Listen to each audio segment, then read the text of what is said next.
Sigaw ng malaya, kapakanan ng kapwa laging mangunguna. Bida sa salita at bida sa gawa, subok ng matatag, anumang hamong iharap. Radyo Bida 882, laging naglilingkod, walang sawa, walang pagod. Radyo Bida 882, kaibigang totoo, bida ka rito.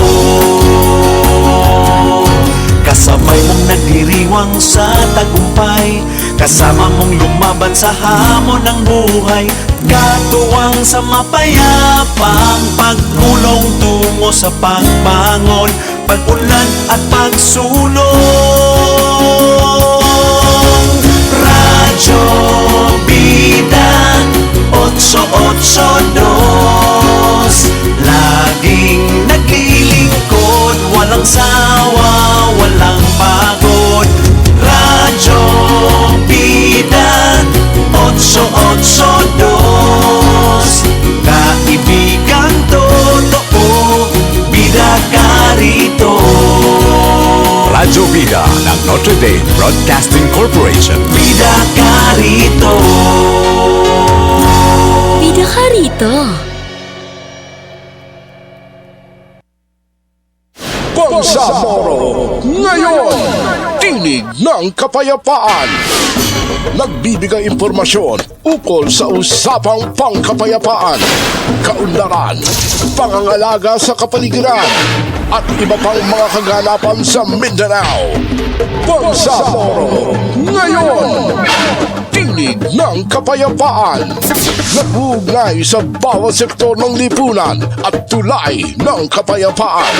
Bangsamoro, ngayon, tinig ng kapayapaan.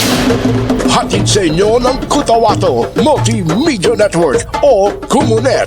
Samahan ng iba't ibang civil society organizations sa Mindanao. Bangsamoro, ngayon, tinig ng kapayapaan.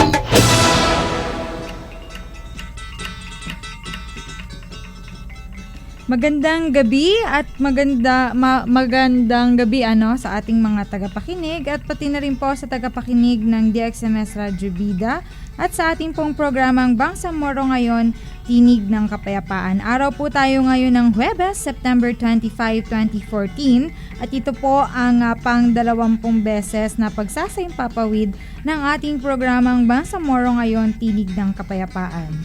Sa ating mga kaibigan, ka-network at sa amin pong mga tagapakinig, ugaliin po nating makialam at sumuporta sa usaping pangkapayapaan. Tama ka dyan, kasamang May, dahil sa pamamagitan ng ating pagsuporta sa usaping pangkapayapaan ay makakatulong tayo sa pag-usad ng peace process sa pamagitan ng gobyerno ng Pilipinas at ng MILF. Kaya sa aming mga tagapakinig, mga kaibigan at ka-network, samahan niyo po kaming tuwing Huwebes ng gabi sa ating programang Bangsamoro ngayon, Tinig ng Kapayapaan. Mapia magabi, Fio Colongonon, ako po si Derek Sanico. At ako naman po si May Pagco at kami po ang makakasama ninyo sa loob ng isang oras sa talakayang hatid sa inyo ng Kutawato Multimedia Network o Kumunet. Noong nakarang Huwebes, mga kaibigan, atin pong pinag-usapan ang pagkakasumite ng draft Bangsamoro Basic Law sa Congress, pati na rin ang naging activities ng ating mga kasamahang CSOs na sumusuporta sa usaping pangkapayapaan. Atin ding pinag-usapan kasamang Derek yung mga activities ng ating ka-network at ginawa na Community Peace Forum ng Kutawato Multimedia Network at ng Forum ZFD na pinamagatang balitaktakan hinggil sa draft Bangsamoro Basic Law. Ito na yung nangyari sa Emmanuel Convention Hotel noong September 17. At ating napakinggan nung nakaraang mga saimpapawid nung ating airing ng ating program yung discussions doon sa community meeting in-air doon sa ating past airing. At sinundan naman ito ng ilang mga talk shops at saka series ng proposed BBL na kolaborasyon naman ng Institute of Autonomy and Governance o IAG at ng NDBC na ginanap doon sa Tanghalan Michael Clark sa Notre Dame University. Kung saan hinihimay yung mga concepts at principles tungkol sa political autonomy at Bangsamoro government. Tama ka dyan, kasamang yan. No? Parami na ang mga nagiging consultations mula sa mga concerned stakeholders patungkol sa draft Bangsamoro Basic Law. No? Isa ito sa mga magagandang indikasyon na talagang aktibo ang ating mga lokal na CSOs at pati na ang iba't ibang stakeholders na alamin ang mga importanteng mga factors ng BBL na nais nilang himayin ang mga nilalaman ng BBL at maibahagi ito sa lahat ng komunidad. Kaugnay din dito, kasamang May, isa sa ating partner organizations ng community ay magsasagawa rin ng isang series of community dialogue forum, no, sa ilang barangay ng Cotabato City.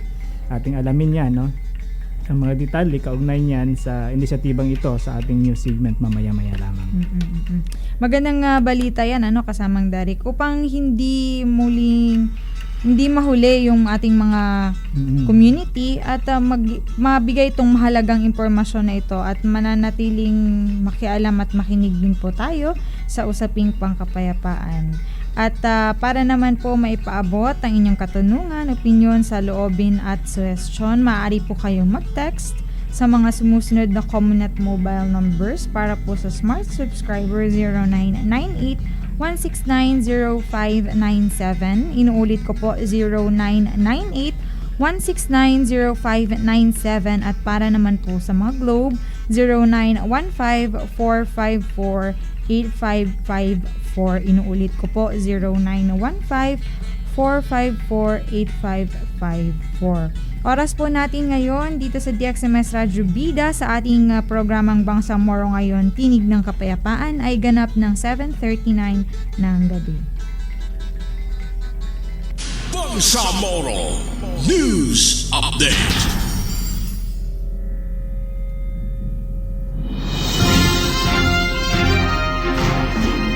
At sa ulo ng ating mga balita, first briefing ng draft Bangsamoro Basic Law idinaos sa Senado.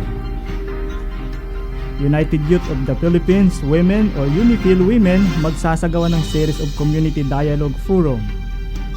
Live news from To Alfonso, human resource mapping matagumpay na naidaos.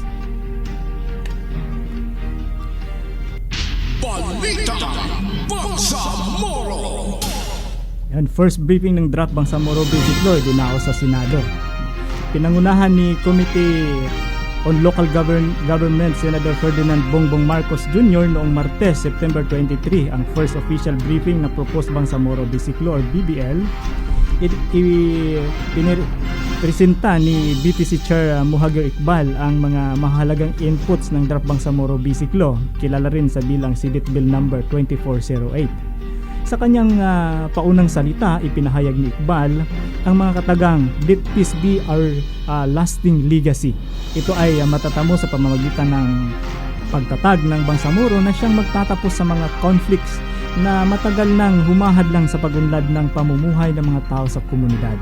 Ayon pa kay Iqbal, ang pagtatag ng Bangsamoro ay nagsisinyalis din ng pagkakabuo at pagkakaisa ng buong Pilipinas. Kasama ni Iqbal sina UPAP Secretary Teresita Diles, GPS Chief Negotiator Professor Miriam Coronel Ferrer at ni GPH panel member Sinin Bacani na sumagot sa mga katanungan mula kay Senator Marcos, Senator Pia Cayetano, Senator Aquilino Coco Pimentel III at Senator G.V. Ejercito patungkol sa intergovernmental relations, identity ascription, administrations of geographic areas, tax exemption, future status of SUCs, states, universities and colleges at iba pa. Naroon din sa nasasabing briefing sina BTC Commissioner Ahmad Sakam, Ibrahim Ali, Milanio Ulama at Abdullah Kamlian. Ipinahayag naman ng Senator Marcos na ang balak ng komite na magsasagawa ng public hearing sa iba't ibang key places sa Mindanao. Balita Bangsamoro. At sa iba pa nating mga balita, Community Dialogue Forum on the proposed Bangsamoro Basic Law isasagawa ng UNIFIL Women. Magsasagawa ang United Youth of the Philippines Women at GIZ Civil Peace Service ng Community Dialogue Forum on the proposed Bangsamoro Basic Law. Layunin ng nasabing forum na makakalap na impormasyon upang maging working documents sa mga sumusunod pa nilang activities. Hinihikayat nito ang partisipasyon ng mga community sa Bangsamoro Peace Process sa pamamagitan ng feedbacking at dialogue kasama ang MILF at GPH. Nais din ng nasabing forum na makipagtalakayan sa community upang makapag-consolidate ng mga impormasyong ihahain sa mga gagawing BDL consultations ng Philippine Congress sa Cotabato City at sa iba pang lugar. Ang mga target barangays na identify ng mga organizers ay ang ilan sa mga communities na kinabibilangan ng tri-people communities. Narito po ang mga nasabing barangay at mga petsa ng gaganaping forum. Para po sa Barangay Rosary Heights 5 sa General Luna, September 27, 2014, 1 p.m. hanggang 5 p.m. po yung forum. Sa Barangay Rosary Heights 7, September 29, 2014, 9 a.m. hanggang 12 noon. Para sa Barangay Rosary Heights 2, Cotabato City, September 30, 2014, 1 p.m. hanggang 5 p.m. po. Dito naman sa Barangay Datu Mama Tamuntaka 1 ay October 1, 2014, 9 hanggang 12 p.m. Para naman sa Mother Barangay Rosary Heights, Cotabato City, October 2, 2014 from 8 a.m. hanggang 12 noon. Para naman po sa Barangay Rosary Heights 10, Malagapas, October 7, 2012, 9 to 12 noon. Dito naman po sa Barangay Rosary Heights 3, October 8, 2014, 8 o'clock hanggang 11:30 ng umaga ang gaganaping forum. Sa Barangay Rosary Heights 4, October 8, 2014, 12:30 ng tanghali hanggang alas 5 ng hapon po. Para naman po sa Barangay Datu Balaran Mother Tamuntaka, October 9, 2014 from 8 a.m. hanggang 11:30. Para naman po sa Barangay Rosary Heights 1 sa PC Hill ay gaganapin sa October 9, 2014, 1 p.m. to 5 p.m. Ating pong hinihikayat ang partisipasyon at suporta ng ating community members sa nasabi pong forum. Balita Bangsamoro. At para po sa iba pang mga balita, live po makakapanayan natin si kasamang Tu. Sir Tu. Yes, May. Maraming salamat at nagsagawa nga nitong araw ng assessment workshop ang Human Resource Mapping Implementation Unit ng Comprehensive Capacity Development Project for the Bangsamoro. Ito nga pong kanyang component na Human Resource Development na ginanap sa Glenmore Resto and Keterer, Cotabato City. Naging matagumpay ang programa sa tulong of course ng Japan International Cooperation Agency at ang partner nito ng Bangsamoro Transition Commission kasama ang mga service providers na nagsagawa ng information drive campaign. Ito po ay ang United Youth for Peace and Development, ang Mindanao Peace and Action Initiatives, kasama po ang Bangsamoro Leadership and Management Institute, katuwang ang Bangsamoro Development Agency, ang Consortium of Bangsamoro Civil Society. Sila po yung nag-implementa at nag-volunteer na magsagawa ng information drive campaign sa area ng Maguindanao, North Cotabato, Lanao, Sulu, Basilan, Tawi-Tawi, Hulo, maging dito sa lungsod ng Cotabato noong Agosto.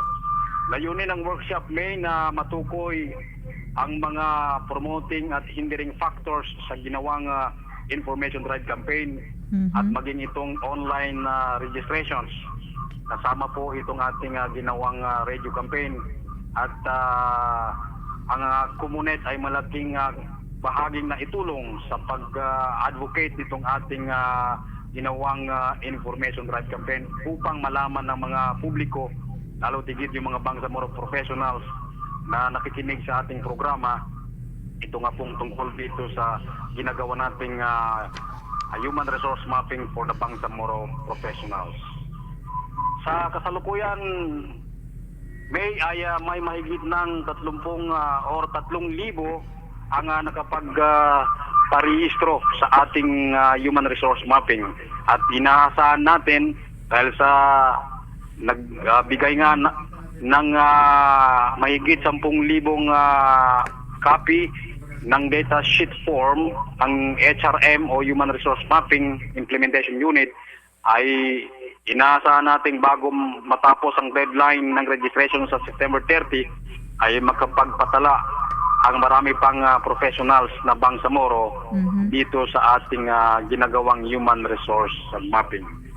Ang mga susunod na hakbang na gagawin ng human resource mapping ay ang pag-collect ng mga data sheets na nasa mga areas na ating nabanggit kanina.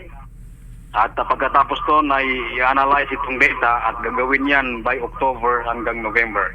At gagawa tayo ng report niyan at ibibigay natin yung official na report sa Bangsamoro Transition Commission by November. At yan ay may kaugnayan sa kasalukuyang ding pag-uusap ng GPH MLF peace process. Maraming salamat, magandang gabi. Ako po si Palit Alfonso, nagulat para sa Bangsamoro ngayong Tinig ng Kapayapaan. Yes, maraming salamat kasamang to. Tinig ng Kapayapaan.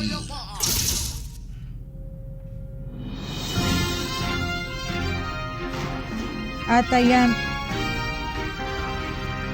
yan po ating pong napakinggan ang mga naging kaganapan at news update sa loob at labas ng Bangsamoro Territory.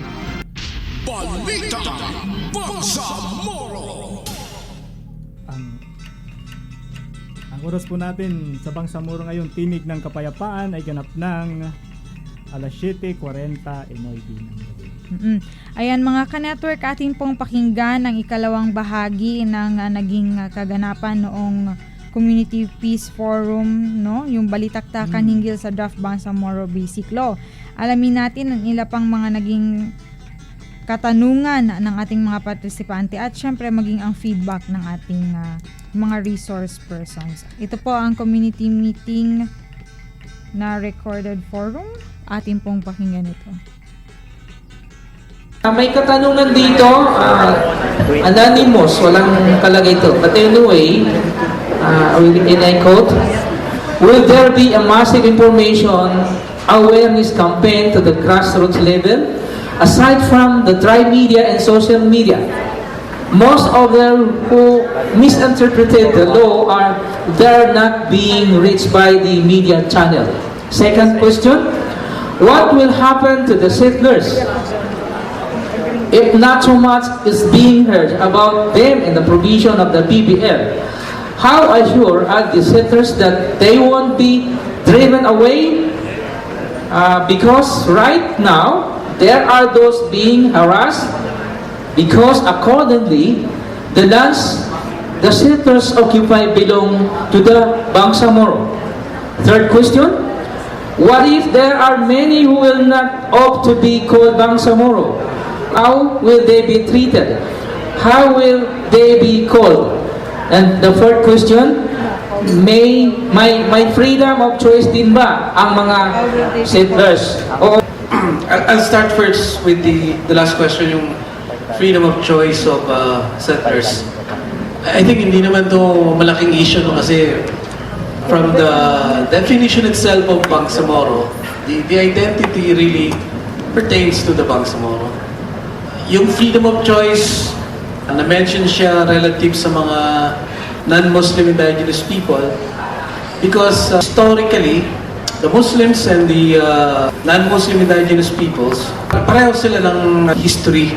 Kasi pag settlers, hindi naman talaga sila magpa-identify as Bangsamoro.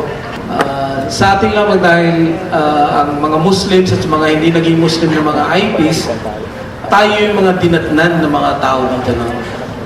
Doon sa settlers place in the Bangsamoro, all the basic rights of people, whether Bangsamoro, indigenous people, or settlers, are guaranteed in the Bangsamoro Basic Law. Kahit yung rights on properties, yung tinatawag nating vested rights, this should be respected. And there is no truth to the misinformation that once the Bangsamoro government established, then the settlers would be driven away from their lands. No, hindi po totoo yun. Yung mga tinatawag na vested rights, it will be respected. However, there is such a thing as transitional justice. Issues like dispossession of their lands, mapag-uusapan yun. And if ever restoration of dispossessed lands would no longer be possible, then I think if I remember it correctly, the central government would is obliged to sort of reparation, equitable reparation. Yung mga lupa ng mga Moro na kiniklaim natin ay na-dispossess, nakuha sa atin, pag-uusapan po ito sa tinatawag nating transitional justice mechanism. At later on, merong itatayong Transitional Justice and Reconciliation Commission or TJRC. Yung sa Massive Info Awareness Campaign, totoo po yan. Kinakailangan talaga natin yung mga kababayan nating nasa grassroots ay maintindihan ng todo kung ano itong Bangsamoro Basic Law. In fact, sa aming level sa BTC Communications Group, nagkaroon kami ng media mapping at napag-alaman namin na mga kababayan natin sa islands, especially Tawi-Tawi, Sulu, and Basilan, ay mahirap abutin ng traditional media like ang radio, TV, and lalo na kung print, hindi inaabot ang mga malalayong lugar sa islands. So ito yung malaking challenge na hinaharap namin sa communications group, ay paano maabot yung ating mga kababayan. Napag-alaman namin na ang mga alternative media ang madalas na umaabot sa ating mga kababayan sa mga malalayong lugar.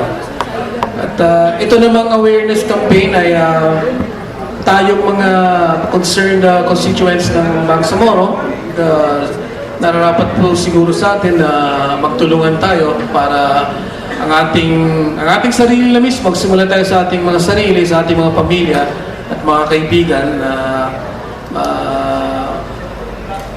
ma-encourage natin sila na lalong magkaroon ng deeper understanding sa tinatawag na Bangsamoro Basic Law. In addition po doon sa sinabi ng aking mga kasama sa basic rights, guaranteed yung right ng mga Christian. Sinasabi niyo po doon sa section 1, basic rights in the Bangsamoro, in addition to the basic rights already enjoyed by the citizens residing in the Bangsamoro.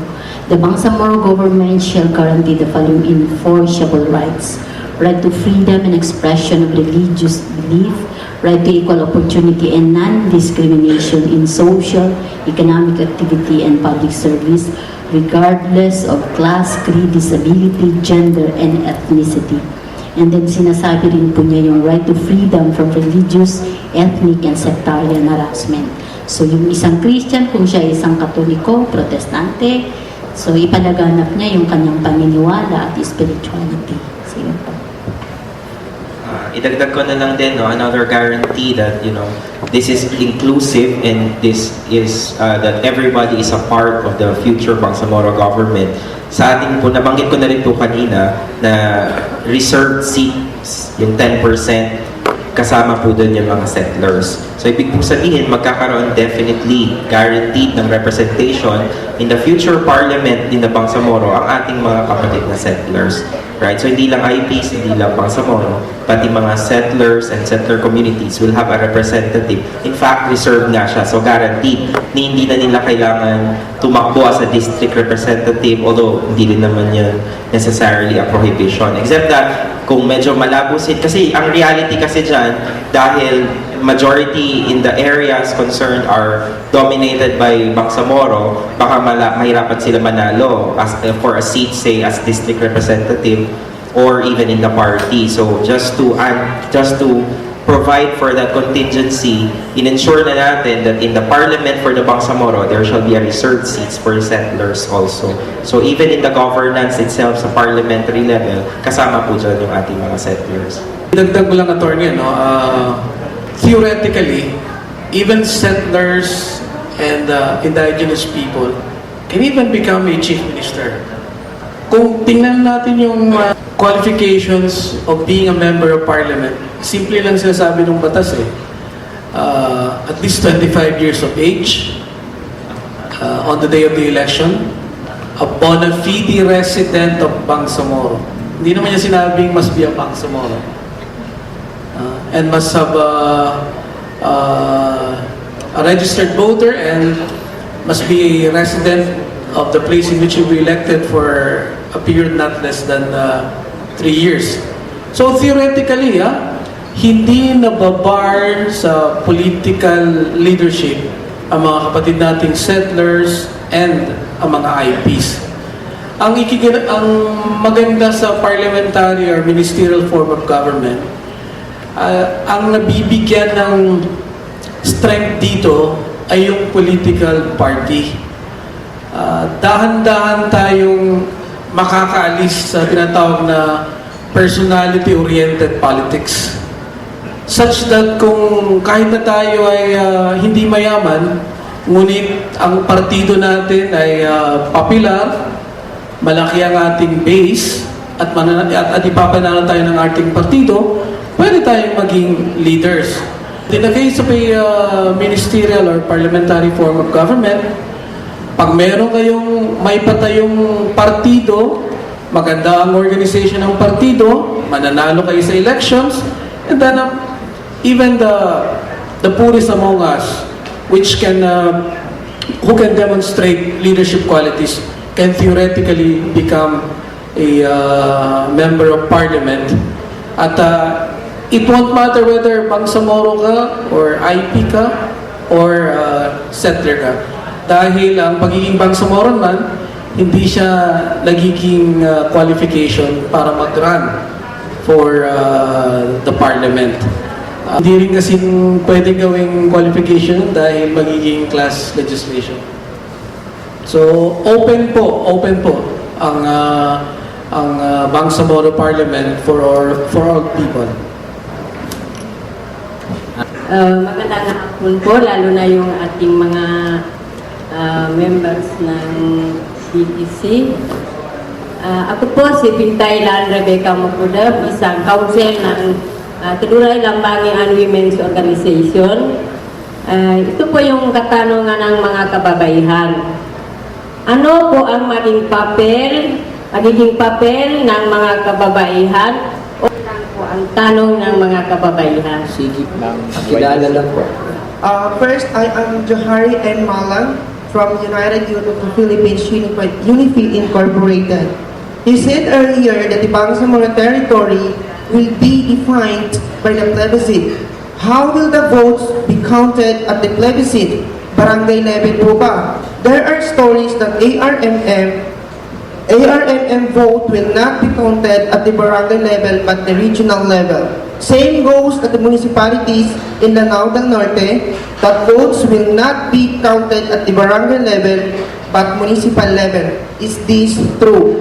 Another question is that yung mga sundalo po ba, for example, basta government sundalo or mga police, yung pinadala po dito sa Mindanao, kung magkakaroon po ng Bangsamoro government, sila po ba ay mananatili pa rin sa territory ng Bangsamoro or babalik pa po o babalik na po sa kanilang mga pinanggalingan? Ano ho yung mga qualification or what are those qualifications para maging one of the BIAF or Police of the Bangsamoro, which is Bangsamoro Islamic Armed Forces? Ako po si Aiso Omar ng Unifil Women. Ang question ko is, under Article 9, Section 11, sinasabing maliban sa reserved seat ng women, ay mayroon ding at least one qualified women to be appointed to the Bangsamoro Cabinet. Ano ho ang qualifiers sa sinasabing qualified women? Thank you. Kasi po yung sasagutin ko po ay yung question mula sa mga kababaihan at yung iba po ay isasagot ng mga kasamahan ko. So unang tanong kanina, yung role of women in the BBM. So malaki po yung role of women, marami tayong gagawin. Unang-una, yung ating role kung paano ito ipaunawa. Yung ating IEC sa ating mga komunidad na mauunawaan na lalong-lalo na po yung mga provision na may kinalaman sa atin.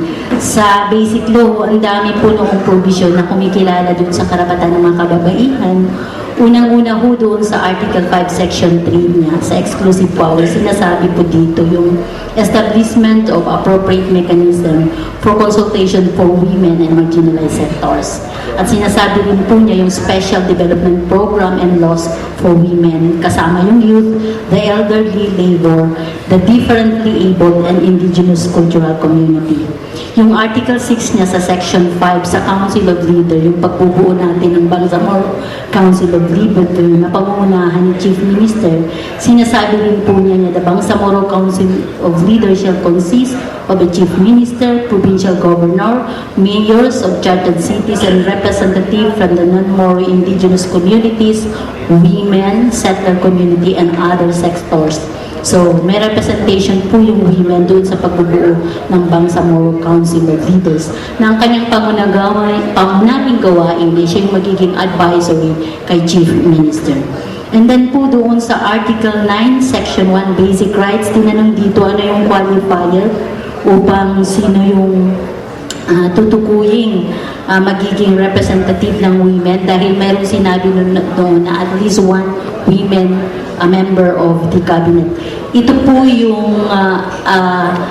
yung gagawan pa ng kaukulang batas ng either sa Bangsamoro Transition Authority o ng Parliament later o yung qualification ng magiging babaeng miyembro ng Parliament at ina-assure niya dito.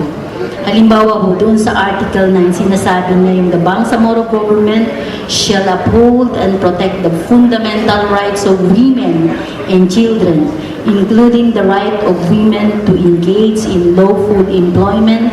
Women and children, especially orphans of the teenage, shall be protected from exploitation, abuse, or discrimination. The Bangsamoro Parliament shall enact the necessary law for the implementation of this section. So, meron pa pong mga kaukulang particular na batas para po paano po ang operationalization ito. At sa panahong ito, sabi ko kanina, hindi tayo magtatapos sa pag-draft ng basic law. Maaari pa rin tayong magbigay ng mungkahi kahit sa Transition Authority at sa future Bangsamoro Parliament later on dahil doon titilad-tilad din pa yung mga maliliit na ka-accompanying laws para doon sa proteksyon sa mga kababaihan. Yung Article 9 niya po yung participation of women in the Bangsamoro government. Aside from the reserved seat for women in the Parliament, yun na po kanina, sinabi yung at least one qualified women to be appointed to the Bangsamoro Cabinet. The Bangsamoro Parliament shall enact a law that give recognition to the important roles of women in nation building, regional development, and ensure representation of women in other decision-making and policy-determining bodies of the Bangsamoro government. And even po doon sa sinasabing comprehensive framework for sustainable development, in this note po, magkakaroon ng isang comprehensive framework for sustainable development through the proper conservation, utilization, and development of natural resources. At nabanggit rin po dito yung sektor ng kababaihan. And yung importante rin po ng article, yung section on gender and development. The Bangsamoro government recognizes the role of women in governance and ensure the fundamental quality before the law of women and men. It shall guarantee full and direct participation of women in governance and in the development process, and shall further ensure that women benefit equally in the implementation of development programs and projects.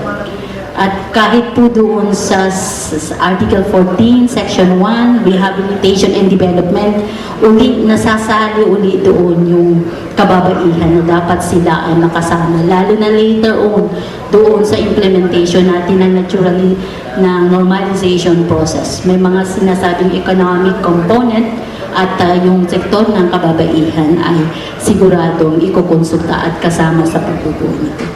At yung special funds, kasama yung women dito, yung Gender and Development Fund. At least 5% up to 30% of the official development fund na matatanggap ni Bangsamoro shall be set aside to complement doon sa bad allocation for women. So, doon po pa sa lahat na po na examples na isite ni Ma'am Froy, it is apparent that in our draft BBL, aside from meron pong guaranteed na positions in government para sa kababaihan, meron pong mga imperatives or kautusan yung BBL to the Bangsamoro government to enact further legislation for the protection of women and therefore in the furtherance of their rights. And pinaka-importante, naglalaan din siya ng kaukulang budget for this. In fact, up to 30%, ma'am, of the the development funds for the Bangsamoro should be devoted for gender projects. So, hindi lang siya basic policy, talagang parang in-ensure yung buong framework for women and the protection of their rights dito sa BBL. Sasagutin ko po yung part dun sa normalization, yung tanong tungkol sa mga kasundaluhan. Okay, so nabanggit ko na po kanina na although parati po itong naitatanong sa atin, yung aspetong normalization ng ating comprehensive agreement on the Bangsamoro, hindi po yan lahat matatagpuan sa proposed Bangsamoro Basic Law. Ang dahilan po dyan ay dahil kaya naman silang i-implement independent of the BBL, and more importantly, dahil sila ay programang kailangan maipatupad parallel to the process with the BBL. Now, kung maalala po natin yung Annex on Normalization to the CAB, nakalagay meron po ng provision on redeployment of the armed forces in the areas of the Bangsamoro. Ang ibig sabihin po ng redeployment, hindi po ibig sabihin mawawala na altogether ang ating mga kasundaluhan. Hindi naman po maaari yon. Dahil, syempre, maraming mga external threats na kailangan i-safeguard. So patuloy pa rin po, katulad ng nakalagay sa ating saligang batas at sa mga batas na meron tayo ngayon, yung pagpa-function ng ating armed forces in the entire Philippines will remain the same. Except that, dahil wala na tayong armed conflict, no? Dahil magkakaroon na tayo ng permanent ceasefire because of the CAB and of course the BBL, later on the signing of the exit agreement, ibig sabihin syempre kailangan i-ayusin na yung pagdideploy ng mga kasundaluhan natin in the area. But the important thing to remember there is, hindi po totoo na mawawala altogether. I-rationalize po ang pag-deploy ng ating kasundaluhan. This will be in accordance with the program for normalization that we find in our comprehensive agreement. So nakadetalye naman po dyan kung paano isasagawa yung pagre-redeploy ng AFP. Kung titingnan po natin dito sa ating comprehensive agreement, may table dyan, nakalagay redeployment of the AFP. Ang first step po dyan and the very basis for the redeployment would be a set of criteria that will be determined and agreed upon later by the Joint Normalization Committee. Alright? Sa ngayon po, nandito pa tayo sa phase 1. So, nagsisimula na tayo sa planning process and sa mga assessments. Masusi pong pag-aaralan at pagkakasunduan kung paano i-redeploy ang ating mga kasundaluhan. But suffice it to say that the more important point there is, of course, mananatili po ang ating kasundaluhan upang protektahan tayo sa mga external threats na maaaring mangyari. Alright? Kasi yan naman po ay mananatiling kapangyarihan din at pangangailangan ng bansang Pilipinas as a whole, not only the Bangsamoro. Tapos may tanong din on the BIAF. Hindi mo yata na kompleto yung tanong, but tama ba na ang tanong mo ay kung sila ay ma-integrate? Ay, kasi nakat yung question niya ang nasulat ko parang, ano ang qualification para sa BIAF for? Para po sila ay maging totally police ng Bangsamoro. Okay. So, kung mapapansin po natin, babalik ako dun sa ating provisions of the comprehensive agreement, wala po diyang nakalagay na provisions on integration. Hindi katulad nung nasa 1996 agreement with the MNLF. So, ibig po sabihin yan, yung ating mga combatants ng Moro Islamic Liberation Front sa BIAF, alright, hindi po sila may integrate either sa PNP or sa AFP. Alright, sila lang po after decommissioning ay magiging mga civilians. At sila na po, bahala na po sila mag-decide whether they want to join the PNP or the AFP, and they will have to comply with the standards and requisites. Alright, na syempre pinapatupad ng ating kapulisan at kasandaluhan. So yan po ay, so ulitin ko po, wala pong integration ang ating mga BIAF after decommissioning. Ang ating pong envision ay sila ay babalik to civilian, productive, and sustainable living. And it will depend upon them if nanaisip po nilang sumama sa ating security organizations, and the arrangements on how they will join will be determined later. But sa ngayon po, ang masasabi ko, ang mga qualifications and standards, wala pong ganong automatic integration. Ang mahalaga po dyan ay sila after decommissioning. By decommissioning, ibig sabihin, ibababa na nila yung kanilang mga weapons, sila ay babalik into civilian life at i-ensure ng ating normalization process na sila ay maging at sila ay mamuhay bilang productive and progressive civilians. Alright, yun po yun. May nagtanong kanina sa akin, in fact, sinulat niya, wala na yata dito eh. Pero ang naalala ko siya sa katanungan niya, what will happen to the MNLF? Especially those are already integrated in yung mga MNLF na nasa ma-out-serve yan sila ng Bangsamoro, or what happened to them? What happens to the MNLF na na-integrate? Okay. They will remain as part of the... Wala pong ouster or anything yung ating normalization agreements with the MILF doon sa status ng ating mga MNLF integrate. So, separate naman pong so yan. But the important thing to highlight here is that a crucial difference doon sa proseso with the MNLF and here with the MILF is wala po yung integration under the present agreement. So, ibig sabihin, yung those who are not completed yet, hindi pa, according to them, hindi pa kompleto yung integration. That integration will still be, Yes, that is part of the agreement with the MNLF, and government is fully committed to abide by that agreement. Yung sa MILF lang po yung kailangan linawin dahil yan po ay point of agreement na inilunsad din ng ating mga counterparts with the MNLF. So yan po ay ating ding bibigyang sa katuparan. But yung proseso po sa MNLF, magpapatuloy po yan. Patuloy po yan. Okay, sige. Thank you. Next. May nakalimutan isang malaking question si attorney, pero I'll venture to answer it. Yung question ni Mr. Malang na how would the votes be counted, ano? In section 3 of what's this article? Article 15 on plebiscite, the counting of the votes will be in this manner. For the present geographic area of the ARMM, yung kasalukuyang ARMA, no? Bali, meron siyang 5 provinces and 2 cities. Ang counting there would be majority in each province and city. Then, I'll read na lang, ha?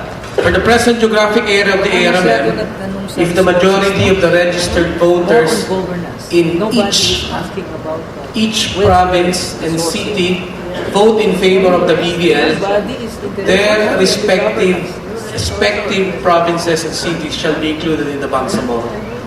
So, halimbawa, pag nanalo ang yes sa Maguindanao, pasok. Pag nanalo ang no in other province, then di pasok.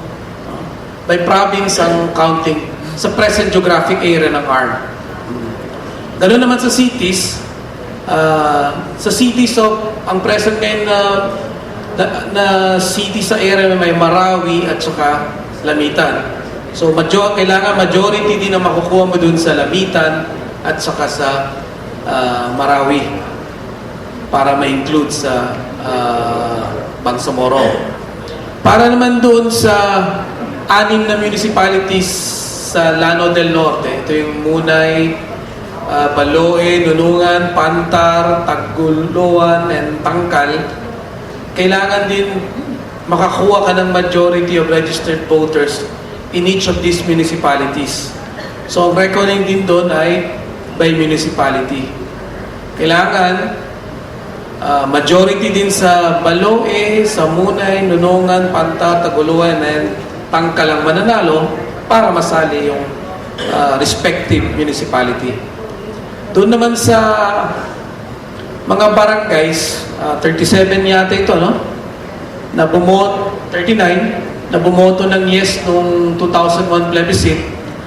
Ang reckoning naman, o ang pagbibilang ay, if the majority of the registered voters in each of these barangays vote in favor of the BBL, the respective barangay shall be included in the Bangsamoro. So, halimbawa, dito sa Pikit, halimbawa, ang Bulyok, ang Sultan sa Balungis, halimbawa, manalo doon ng yes, pasok. By barangay ang pagbibilang ng votes doon. Kailangan majority ng voters doon sa barangay. For the cities of Cotabato and Isabela, if the majority of the registered voters in each of these cities vote in favor of the BBL, the respective city shall be included. So, ganun din. Para mapasali ang Cotabato City sa Bangsamoro, kailangan majority of registered voters. And ganun din, the same thing applies to the city of Isabela. For all other contiguous areas, yung mga na magkakaroon ng resolution yung mga LGU nila or at least 10% petition ng registered voters, if the majority of the registered voters in each of these local government units vote in favor of the BBL, the respective local government units shall be included in the Bangsamoro. If my imagination be allowed, halimbawa, itong municipality of Colombio in Sultan Kudarat, contiguous ito, ano? No doubt, contiguous ito sa Maguindanao, particularly sa town of Datopiang. So, halimbawa may resolution doon ang local government or mayroong petition doon ng at least 10% of the registered voters, may isasali sila sa plebiscito but they must file the petition at least 2 months prior to the conduct of the plebiscite. At kinakailangan mo rin ng majority of registered voters doon sa munisipyo na yon para mapasali ka sa Bangsamoro. So ganun po yung sistema ng pagbibilang natin kung ano yung mga LGUs na makakapasok sa Bangsamoro. Bale, 5 category po yun. I do hope that clears it, Mr. Malang. Dahil nabanggit kanina on the provisions on wealth sharing and revenue generation, sige, pasadahan ko yung mga salient points on Article 12 and Article 13. Article 12 is on fiscal autonomy. Article 13 is on economy and patrimony. Okay, so Article 12, fiscal autonomy. The main objective is to make the Bangsamoro government fiscally autonomous. So, paano mangyayari yan? Dapat bigyan ng funding sources, funding mechanisms, ayusin ang fiscal administration and management, and so on and so forth. In other words, hindi lang sila bigyan ng maraming sources ng pagkukunan ng resources, kailangan i-ensure din na yung mga mangongolekta, yung mga mag-o-audit, mag-check kung ginagastos ba ng tama yung mga kaperahan at resources na to, lahat yon ay ini-institute dito sa ating proposed BBL. So,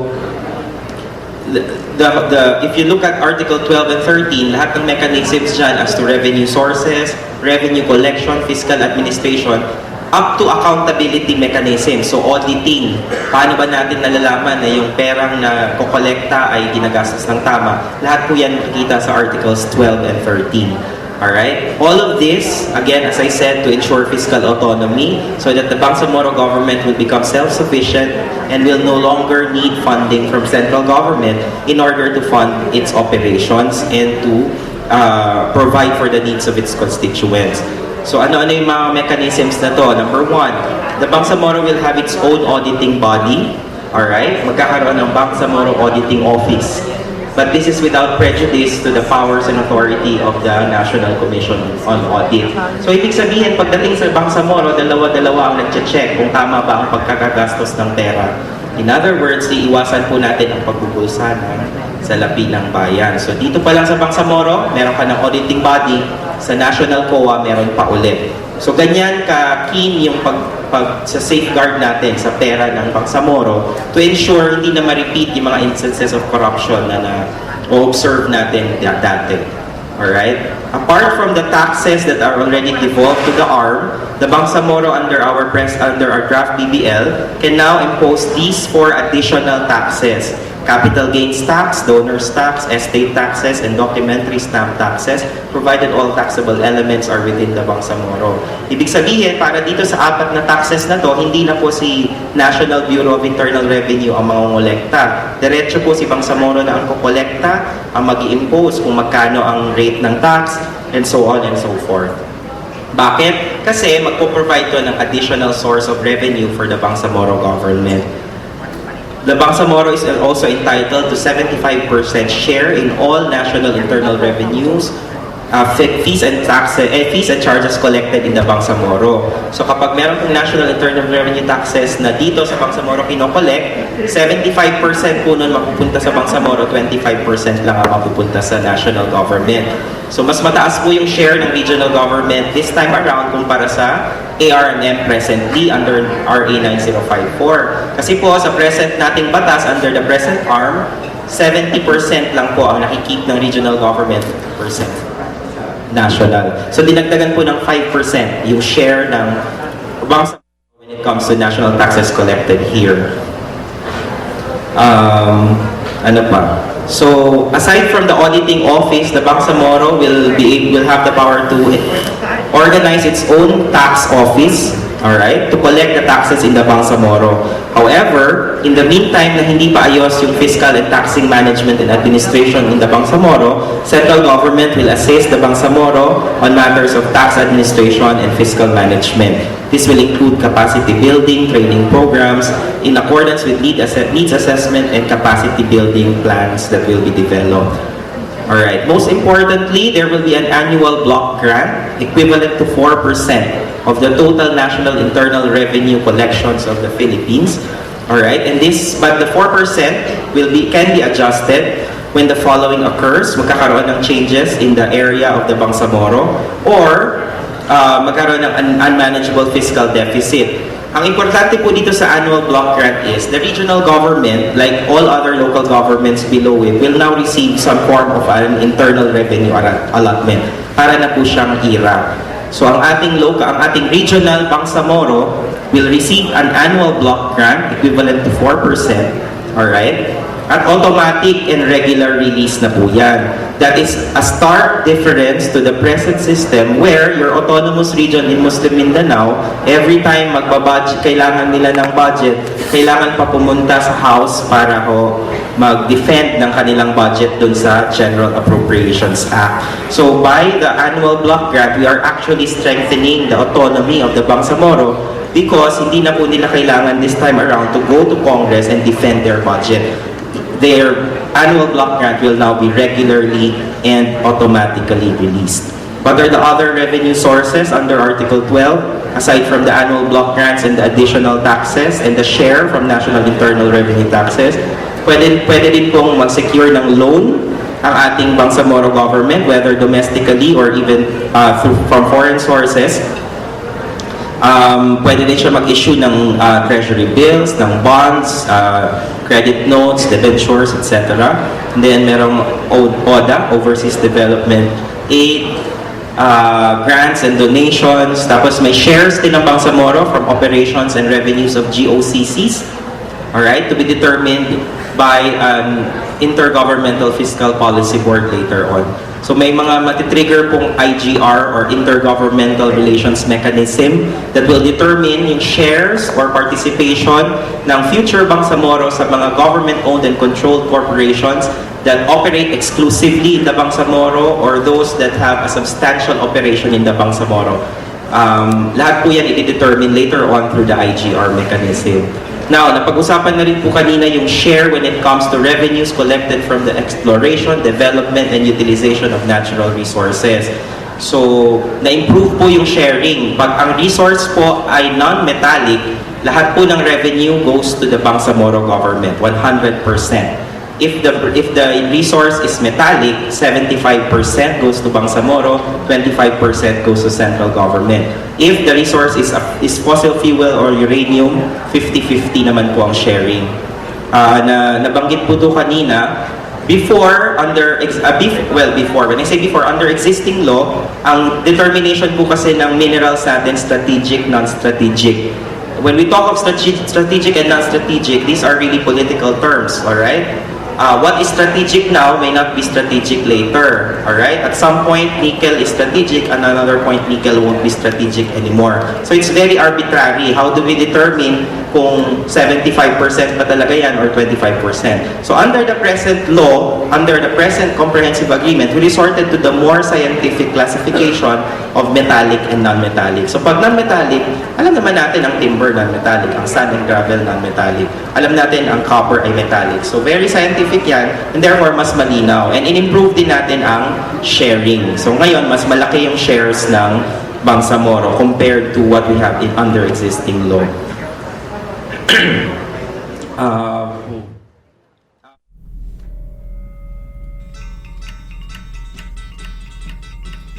Ang napakinggan po natin ay ang ikalawang bahagi ng mga kaganapan sa balitaktakan hinggil sa draft Bangsamoro Basic Law.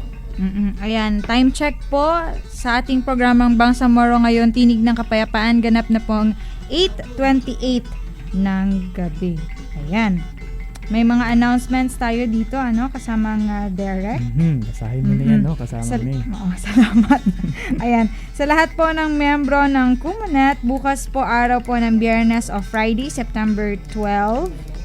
12? Anong 12? Hindi. 26. September 26. Diba?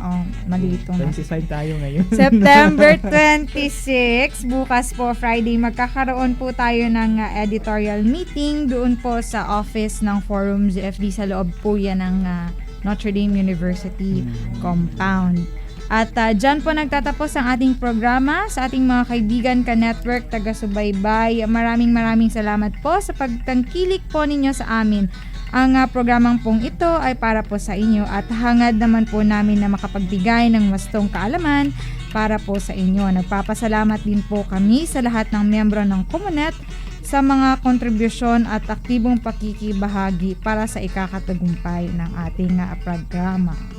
Sa ngalan ng iba't ibang organisasyon na bumubuo ng Kumunet, ang Bangsamoro Center for Justice Peace, Consortium of Bangsamoro Civil Society, Kadtuntaya Foundation Incorporated, Moro Women Development and Cultural Center, United Youth of the Philippines Women, United Youth for Peace and Development, IWATS, Mindanao People's Peace Movement, Regional Reconciliation and Unification Commission at ng Mindanao Action for Peace and Development at sa suporta ng GIG at Forum CFD.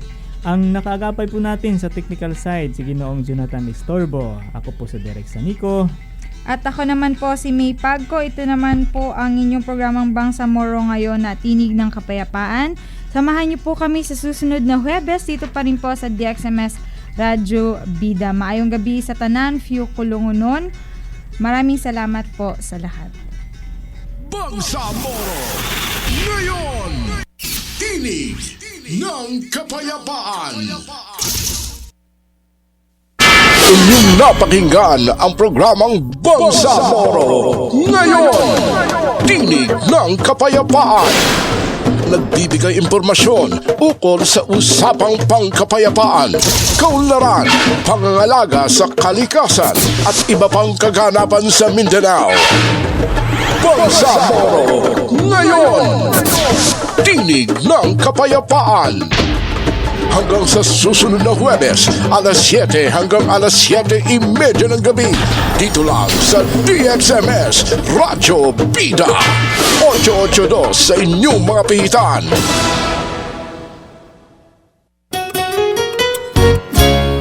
Bagong pag-asa, sigaw ng malaya, kapakanan ng kapwa, laging mangunguna. Bida sa salita,